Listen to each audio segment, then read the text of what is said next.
Jack और Linton क्या कभी एक दूसरे के साथ हो पाएंगे या नहीं। वैम्पायर प्रिंसेस लिंटन अपने पार्टनर की तलाश में शहर शहर भटक रही हैं। बहुत सारे इंसान मर चुके हैं लेकिन अभी तक उनका कोई पार्टनर नहीं मिला। और वहीं दूसरी तरफ जैक अपनी वास्तविक दुनिया से निकल करके न जाने किस तरीके से इस दुनिया में आ चुका है और वह नहीं समझ पा रहा है कि उसके साथ क्या हो रहा है, कहाँ है, कैसे है, क्यों है। क्या वो खुद को यहाँ पर जिंदा रख पाएगा, लिंटन से मिल पाएगा या नहीं, चलिए देखते हैं। नई दुनिया में आने के बाद में जैक को कुछ समझ में नहीं आ रहा है, इसलिए वह लेटरिंग में जाता है और वहां कमोड पर बैठ करके न्यूज चेक करता है, जहां पर न्यूज सारी वैम्पायर के न्यूज से ही भरी पड़ी थी, जिसे देखकर उसे बड़ी हैरानी होती है कि ये सब चीजें क्या चल रहा है। और वह वैम्पायर सर्च करता है और वहां पर वैम्पायर की बहुत सारी वैरायटीज वगैरह आती हैं, जिसे देख करके वह परेशान हो जाता है। और वहाँ साफ लिखा है कि यहाँ पर इंसानों को लीड कर रहा है वैम्पायर। यह देख करके उसे बहुत ज्यादा परेशानी होती है कि ये क्या हो रहा है और कैसे हो गया है, जिसे वो सर्च करता है कि ये सब आखिरकार शुरू कैसे हुआ। वह समझना चाहता है लेकिन तुरंत ही सिस्टम में एरर दिखाता है और उसे एक खाने की तरीके से डिक्टेट करता है कि तुम बहुत कमजोर हो, तुम्हें केवल खाना हो, जिससे डर करके वह अपना टैबलेट स्विच ऑफ कर देता है। अब वह अपना सर पकड़ के बैठ जाता है। उसे समझ में नहीं आ रहा है कि ये अर्थ पर आखिर चल क्या रहा है और यह इतना ज्यादा डरावना है जिसे वह समझ नहीं सकता। अब यही सारी चीजें सोचता हुआ वह आईने के पास में जाता है और खुद से ही बातें करता है, मैं इस दुनिया में दोबारा से जन्म लेकर के आया हूँ, क्या मैं भी अभी वही हूँ या मेरे अंदर कुछ बदलाव आए हैं। जिससे वह आईने को टच करता है और तभी उसे अपने शरीर पर बाइट मार्क दिखाई देते हैं और वह एक्चुअली में एक वैम्पायर बाइट मार्क होता है, जिसे देख करके वो हैरान हो जाता है। लेकिन वो समझता है कि हो सकता है कि ये लाइट की वजह से हो और वो गायब हो जाता है। इन्हीं सारे विचारों के साथ में वो आगे बढ़ता है। हमें पीछे उसका दूसरा रूप दिखाई देता है जो कि बहुत ही भयावह है। अब हमें जेड सिटी की शानदार सुबह दिखाई जाती है, जहां पर जैक तैयार होकर के स्कूल जा रहा होता है। वहीं उसका पिता पीछे से उसे मेहनत करने की बात करता है और उसे बताता है कि तुम जिस स्कूल में हो वो इस समय का सबसे बढ़िया और मजेदार स्कूल है, मेहनत करो और मेरा नाम रोशन करो। और साथ ही साथ तुम अस्पताल जाकर चेकअप जरूर करवा लेना, क्योंकि कल रात में मैंने सपना देखा कि तुम मर रहे हो। वह उसे बाय बोलता है और पुरानी कुछ बातें सोचता है। अब वह खड़ा होता है अपने स्कूल के सामने, जहां पर वह खुशी होता है। उसने पिछले जीवन में स्कूल की लाइफ को थोड़ा सा मिस किया था और वह इस जीवन में उसे गंवाना नहीं चाहता, जिससे वह जोश में है और वो आगे की ओर जाता है। तभी पीछे से कुछ लोग उसे हटाते हैं कि हट जाओ कचरे कहीं के, तुम जैसे लोगों का यहाँ पर कोई काम नहीं। वहाँ 3 आदमी होते हैं जो देखने में भयावह होते हैं और यह सारी चीजें जैक की समझ में नहीं आ रहा है कि वो इस तरीके से क्यों बात कर रहे हैं और उसे वो कचरा क्यों कह रहे हैं। वह उसे धक्का देकर के नीचे गिरा देते हैं और बहुत सारी बातें उसे सुनाते हैं कि तुम गंदगी हो, यहाँ से हट जाओ। गंदगी का नाम सुनते ही वह अपसेट हो जाता है। तभी वहाँ कुछ लोग बताते हैं कि तुम जैसे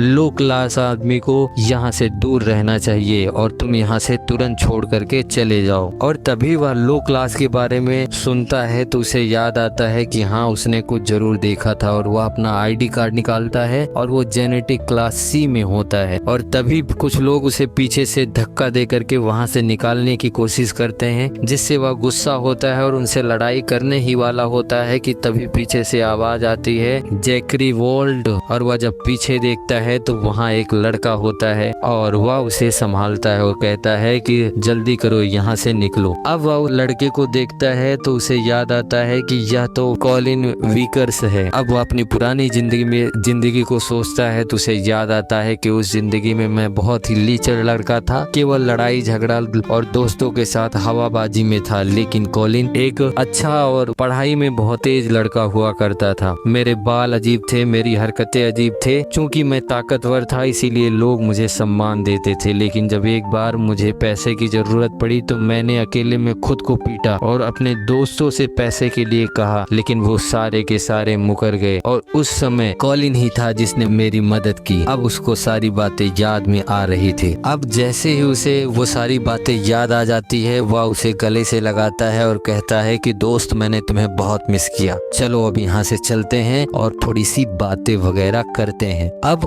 जैसे ही वो वहाँ से आगे हटता है तो वहाँ बीच में एक लॉयल्टी लाइन लगी होती है, लोग किसी का इंतजार कर रहे होते हैं और वह कॉलिन को पकड़े होता है। कॉलिन खुद को छुड़ाने की कोशिश करता है, लेकिन वो बताता है कि हम दोस्त हैं, तो दोस्त में चिपका चिपकी चलती है, तो परेशान मत हो। अब वह कॉलिन से पूछता है कि कौन आने वाला है जिसके लिए लोग इतना ज्यादा परेशान हैं। कॉलिन बताता है कि प्रिंसेस लिंगटन स्वयं आने वाली हैं जैड सिटी और वो अपने किंड्रेड की तलाश में हैं। अब यह नाम दोबारा से जब जैक को सुनाई देता है तो वह परेशान हो जाता है और उससे पूछता है कि लोग इतना मर क्यों रहे हैं किंड्रेड बनने के लिए। तो वह बताता है कि किंड्रेड बनना एक बहुत सौभाग्य की बात होती है, तुम जिसके किंड्रेड बनोगे उसकी शक्तियां भी तुम्हारे अंदर आ जाएंगी और साथ ही साथ तुम्हारी आने वाली नस्ल भी सुधर जाएगी और तुम प्योर ब्लड की तरफ आगे बढ़ोगे। और इन्हीं के बीच में कुछ लोग और बात करते हैं कि केवल किंड्रेड बनना ही हम लोगों का मकसद नहीं है, किंड्रेड बनने से ज्यादा इम्पोर्टेंट है कि हमें उनकी ब्लेसिंग्स मिलेंगी, हम उनके साथ में रात गुजार सकते हैं और इतनी सुंदर वैम्पायर के साथ में कौन अपनी रात नहीं गुजारना चाहेगा। और उस ब्लेसिंग के साथ में अगर हम किंड्रेड भी बन जाते हैं, उनके सहयोगी बन जाते हैं, तो यह तो बड़ी खुशी की बात होगी। जिससे वह परेशान हो जाता है और सोचता है कि हमारे दुनिया में तो वैम्पायर की जितनी भी मूवियाँ थी उनमें वैम्पायर लोगों का खून चूसते थे और लास्ट में उन्हें मार दिया करते थे। अब यहाँ का सिस्टम क्या है उसके कुछ समझ में नहीं आ रहा है। और तभी वहाँ पर गाड़ियों का एक बेड़ा आता है जिसमें से एक सुंदर लाल बालों वाली एक गॉर्जियस लड़की वहाँ से उतरती है और वह होती है गॉडेस लॉरा लिंगटन, जो कि पहुँच चुकी होती है उस स्कूल में। जैसे ही लॉरा इस स्कूल में एंटर करती है वहाँ हमें काफी बड़े बड़े लोग दिखाई देते हैं। स्कूल का प्रिंसिपल भी वहीं होता है, सिटी का मेयर भी वहीं होता है और सभी लोग उसे देख करके बड़ा खुश हो रहे थे। और वहीं हमारा हीरो जैकी वह अपने दोस्त को वहां से लेकर के आगे बढ़ता है और बताता है कि हमें इन चीजों से कोई मतलब नहीं है, हमें पढ़ाई लिखाई पर ध्यान देना चाहिए जिससे मैं इस दुनिया में अपना पैर जमा सकूं। और वह अपनी पुरानी आप बीती को भी बताता है कि अगर तुम किसी के ऊपर निर्भर रहते हो तो वो चला जाता है तो तुम टूट जाते हो। इसका मतलब है कि तुम्हें अपने पैरों पर खड़ा होना चाहिए और जो लोग ये दास बनने की कोशिश कर रहे हैं अंततः वह दूसरों के ही ऊपर निर्भर रहेंगे और दूसरा उन पर शासन करेगा, चाहे वो जिंदा रहें या फिर मर जाएं। तो सब लोगों को ब्लेसिंग चाहिए, वो उसके साथ सोना चाहते हैं, लेकिन कोई बात नहीं, मुझे ये सब नहीं चाहिए। और तभी वह कहता है रुको जैकी, और पीछे से कुछ तेजी से आता हुआ उसे महसूस होता है और वह एक आदमी होता है जो उसके ऊपर गिर रहा होता है और वो जाकर के दीवार से टकराता है और वहीं पर बेहोश हो जाता है। उसका दोस्त भी गिरने वाला होता है लेकिन उसे वह पकड़ करके बचा लेता है। अब हम पीछे देखते हैं तो पीछे बहुत ही ज्यादा तबाही मची हुई है। हमारा हीरो भी अब फॉर्म में आ रहा है। उसने अपनी पैरों को इतने कस के जमाया कि इतनी तेज झटके के बाद में भी उसे कुछ नहीं हुआ और वो टस से मस नहीं हुआ। और हमें पीछे एक खतरनाक सिपाही दिखाई देता है जो हुड में होता है और वह लॉरा के साथ में लड़ाई करता है। अब वहीं हमें मेयर दिखाई देते हैं और मेयर कहते हैं कि अगर लॉरा समय पर नहीं आई होती नहीं तो आज शायद मैं जिंदा नहीं होता, और यह जो सामने वाला आदमी है इसकी जरूर सेलेस्टियल रैंक है और मेरी तो सिंपल सी बी रैंक है, मैं इसके सामने बहुत कमजोर हूँ। वह खुद को उससे कंपेयर करता है और खुद को बुरा महसूस करवाता है और इतने में ही वह आदमी वहाँ से बहुत तेजी से निकल जाता है। अब उसके जाने के बाद में लॉरा के जितने भी बॉडीगार्ड थे वो उसके पीछे पकड़ने के लिए जाते हैं और हमें वहां पर बहुत सारे लोगों की लाशें और घायल आदमी वहां दिखाई देते हैं। और लॉरा मेयर से बात कर रही होती है कि क्या जैड सिटी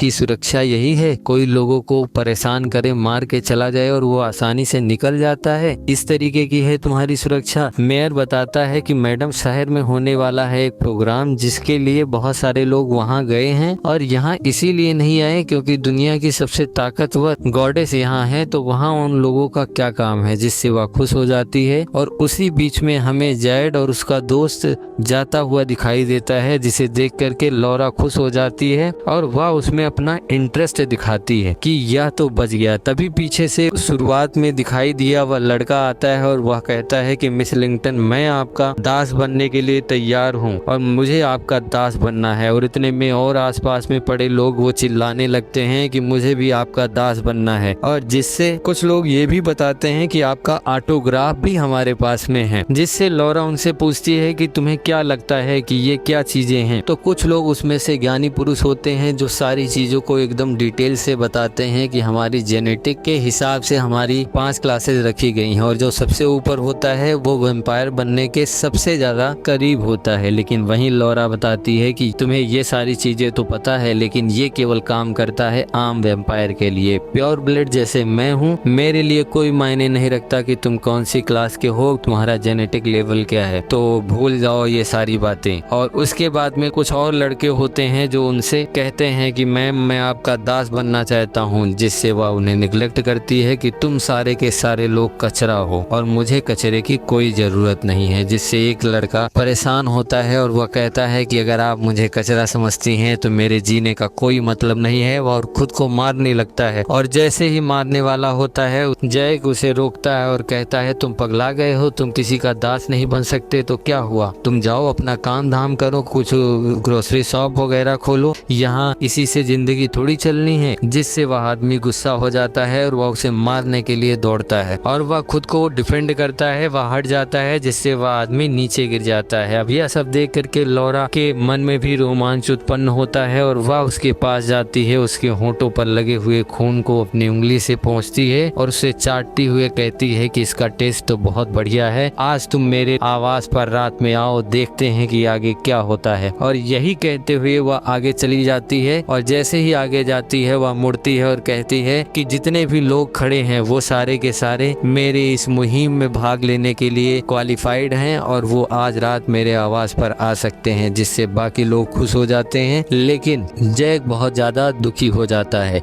और वहीं मेयर साहब बताते हैं कि जो लोग खड़े हैं, जो घायल नहीं हैं, उनको ये बहुत बड़ी अपॉर्चुनिटी मिली है कि वो लॉरा लिंगटन के साथ में खुद को जोड़ सकते हैं, उनका दास बनने के लिए क्वालिफाई हो सकते हैं। तो तुम लोग जोश में आओ। जिसे देख करके बाकी सारे के लोग जोश में आते हैं और चिल्लाते हैं कि हम चलेंगे उस रास्ते जहां पर मिलेगी हमें मंजिल। और यही सारी बातें वहां पर हो रही होती है, जिससे जैक बहुत ज्यादा परेशान होती है क्योंकि वह उसे बेतुकी और बेकार की लगती है। इतने में जैक का दोस्त उसे कहता है कि चूंकि मैं भी खड़ा था तो क्या मैं भी इस ट्रेल में जाने वाला हूँ, मुझे नहीं जाना है। और वहीं पीछे से प्रिंसिपल बताता है कि हाँ तुम भी जाओगे, जिससे वह उसे डैड बोलता है, लेकिन वह खुद को करेक्ट करता है और बताता है मिस्टर कर्स। और तभी पीछे से जैक सोचता है कि ये तो सोने पर सुहागा हो गया, स्कूल के प्रिंसिपल का बेटा मेरा दोस्त है। और वो उससे कुछ कहने की कोशिश करता, लेकिन प्रिंसिपल आगे निकल गए। और प्रिंसिपल वहाँ एक ऐलान करते हैं कि जितने भी घायल लोग हैं उनको हॉस्पिटल भेजा जाए और बाकी जो इस ट्रेल में भाग लेना चाहते हैं वो मेरे साथ कॉन्फ्रेंस रूम में चले। अब हमें कॉन्फ्रेंस रूम दिखाया जाता है जहाँ पर बहुत सारे बच्चे आते हैं और वहीं पर वो भी होता है और उन्हें एक पेपर दिया जाता है जिसे साइन करने के लिए कहा गया। अब जैसे ही जैक पेपर को देखता है उसका होश खराब हो जाता है, क्योंकि उसमें साफ साफ लिखा था कि इस ट्रेल में तुम्हारे साथ जो भी होता है, तुम जिंदा रहते हो या मरते हो, तुम्हारी खुद की मर्जी है, इसमें स्कूल का कोई रोल नहीं है। जिससे वह बहुत ज्यादा परेशान और डर दोनों जाता है। आज के एपिसोड में बस यहीं तक, कल फिर से हम मिलेंगे, देखेंगे कि क्या होता है। तब तक के लिए हमारे साथ बने रहिए। वीडियो को लाइक कीजिए, शेयर कीजिए, कमेंट कीजिए और सब्सक्राइब करना बिल्कुल मत भूलिएगा। बहुत बहुत धन्यवाद।